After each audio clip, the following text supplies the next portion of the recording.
दादा कायम सांगतायत आता प्रचारात, अमोल कोल्हेंनी राजीनामा देण्याची भावना व्यक्त करून दाखवली होती. कुठं बघितलं? मला बघितलं अशी प्रेस कॉन्फरन्स घेताना? मी बोललोय तुमच्या समोर कधी? पण आदरणीय दादा, आपल्याला मात्र या मायबाप जनतेनं टीव्हीवर भाऊक होऊन राजीनामा देऊन शेती करायला जातो असं म्हणताना बघितलंय.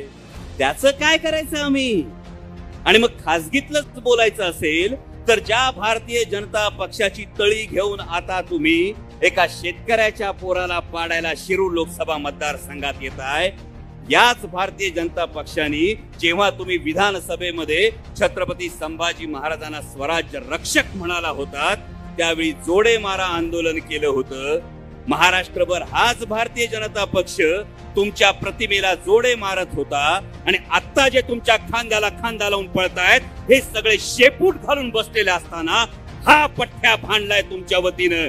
या पठ्ठ्यानं व्हिडिओ करून सांगितलंय की स्वराज्य रक्षकच. आणि आजही मी त्याच भूमिकेवर ठाम आहे. दादा, भूमिका बदलली तर खासगीतल्या अशा अनेक गोष्टी बाहेर निघतील. हा व्हिडिओ करण्यासाठी मला कोणी फोन केला होता हे पण एकदा जाहीरपणे सांगावं. माझ्या 35 वर्षाच्या कारकिर्दीमध्ये माझ्या प्रतिमेला कोणी जोडे मारले नाहीत, ही व्यथा कोणी बोलून दाखवली होती हे सुद्धा खासगीतलं सांगावं. त्यामुळे आदरणीय दादा, महत्वाच्या गोष्टींवर बोलू.